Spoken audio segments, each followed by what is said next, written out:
dafa am ñu mu àndal ñii di ay xaritam ñii di njabootam ñii di ñi mu bokkal liggéey bi te ñoom ñëpp kenn bàyyiwu ko ñëpp jàpp loolu moo tax ma ne ñun ñu ngi koy gërëm bu baax di ko sant ndax defe naa ne son excellence le président Macky Sall ñàkkul ay profil yoo xam ne mën na ko am pour dénk leen liggéey bi nga xam ne tey ñun moom la ñu dénk kon bu ñu tànnee dénk ñu ko yeesalaat confiance am ci ñun mënuñu def lu dul sant ko gërëm ko kon déclaration sant rek ak ngërëm la di ñaan yàlla nag yàlla mi nga xam ne moo am kàttan yàlla na ñu may kàttan bu ñu mën a liggéeyee liggéey boo xam ne dana dëppoo ak ni mu ko bëggee ba tax mu dénk ñu ko beneen point bi fi may terminer rek mooy maa ngi rafetlu ouverture bi nga xam ne am na ci biir gouvernement bu bees bi ñu teg ndax lii day wane ne Sénégal ñëpp ñoo ko bokk te bu ñu demee ba nga xam ne ñëpp ànd booloo liggéey sunu réew dafa laaj ku nekk fa nga nekkoon nga bàyyi ko ñëw ànd ci attelage gouvernemental bi ngir Sénégal jëm kanam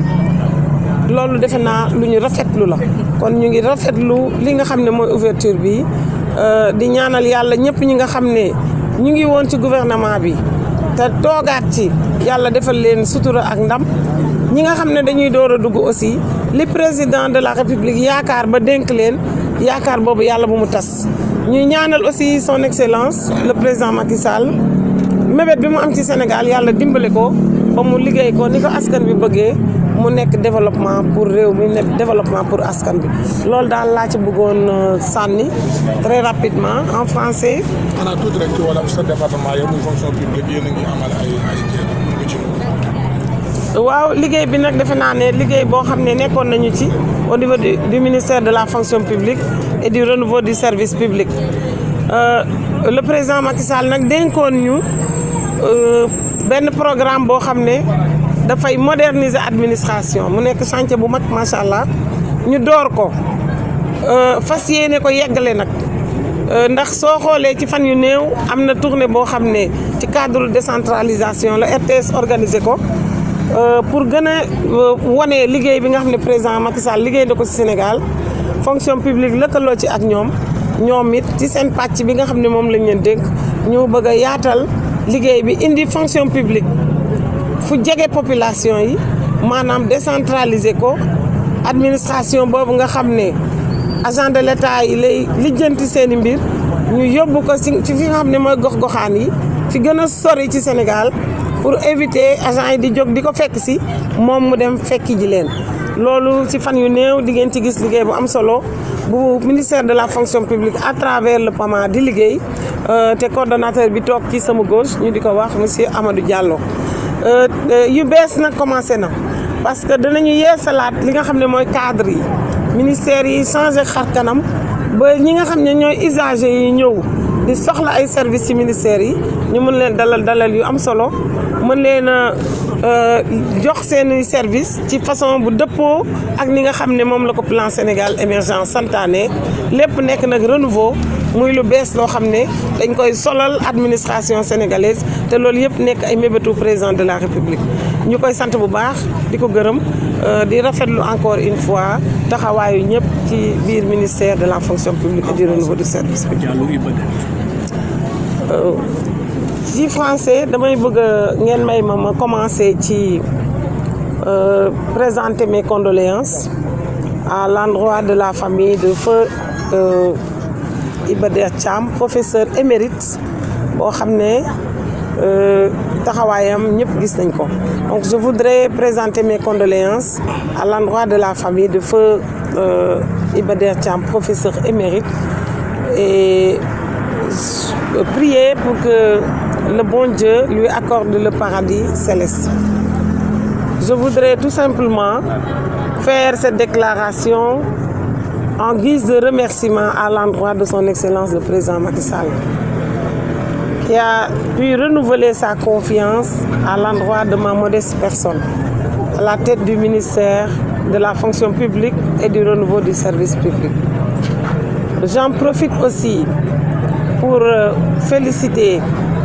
tous les acteurs au niveau de ce ministère.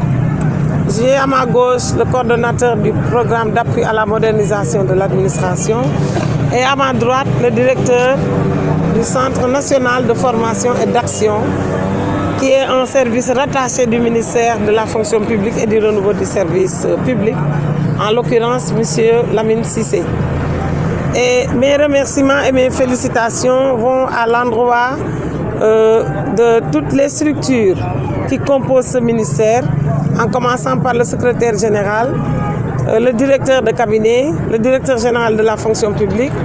et toutes les directions qui sont rattachées à la direction générale,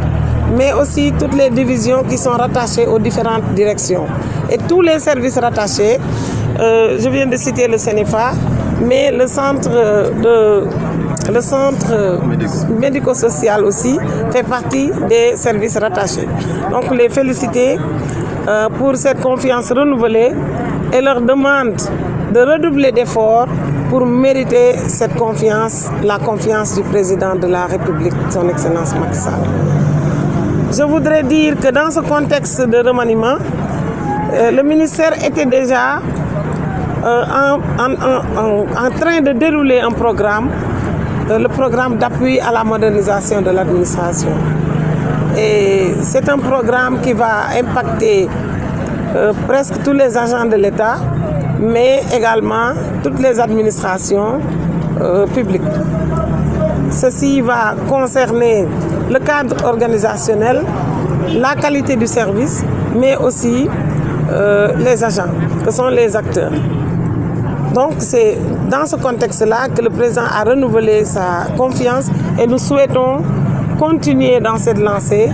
pour mériter cette confiance-là. Le dernier point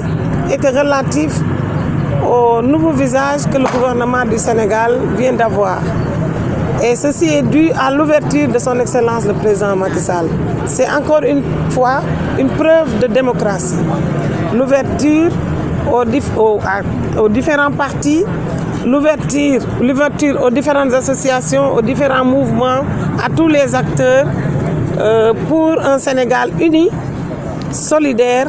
démocrate. Et je pense que l'arrivée de ces nouveaux alliés du président de la République va beaucoup contribuer au renforcement de la démocratie, mais aussi au développement du Sénégal. Donc c'est une situation que nous saluons et encore une fois, nous remercions le président de la République, mais nous le félicitons pour cette prise en charge de tous les aspects pour faire du Sénégal un pays où la démocratie devient vraiment une leçon pour l'Afrique, mais pour le monde également. C'est ce que j'avais à dire comme mot de remerciement. Je remercie aussi la presse, grâce à qui nous avons pu quand même vulgariser